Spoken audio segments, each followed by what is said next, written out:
வணக்கம் அன்பார்ந்த மாணவ செல்வங்களே. ரொம்ப நாளைக்கு அப்புறம் தமிழையா வந்தாச்சு பார்த்துக்கிடுங்க. சரி உட்காந்துடலாமா? தமிழ் இலக்கண சீரீஸில் நம்ம இன்றைக்கி என்ன பார்க்க போகிறோம் அப்படின்னு பார்த்தீங்கன்னா, ஆல்ரெடி வேற்றுமை தொகை நம்ம பார்த்துட்டு தான் இருக்கோம். மூச்சு வாங்குது.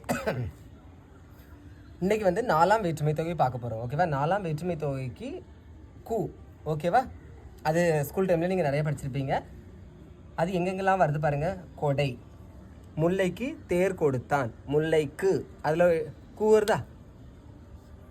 உங்களுக்கு கொஸ்டினில் எப்படி கேட்பாங்கன்னா, முல்லை தேர் கொடுத்தான், அப்புறம் நம்ம என்ன சேர்த்துக்கிடணும்? முல்லைக்கு தேர் கொடுத்தான், அப்படி சேர்த்து எழுதுகிற மாதிரி தான் கேட்பாங்க. அடுத்தது பகை, புகை மனிதனுக்கு பகை வருதா?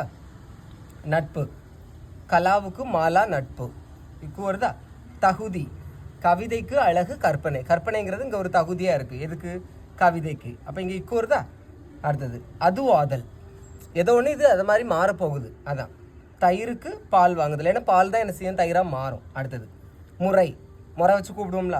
ராமுக்கு தம்பி சோமு. சரியா? இப்போ இந்த ஆகங்கிறதும் அடிஷ்னலாக சேர்த்துருக்காங்க. ஓகேவா? என்னென்னா கூலிக்காக வேலை, அந்த ஆக வருது பார்த்தீங்களா, அதுவும் 4ஆம் வேற்றுமை தொகை தான். ஓகேவா? குரூப் எக்ஸாம் எல்லாமே வரப்போகுது. அது மாதிரி உங்களோட வீட்டில் யாராவது குரூப் எக்ஸாமுக்கு ப்ரிப்பேர் பண்ணுறாங்கன்னா அவங்களுக்கு இதெல்லாம் ஷேர் பண்ணி விடுங்க. ஓகே, லைக் பண்ணுங்கள். தேங்க்யூ.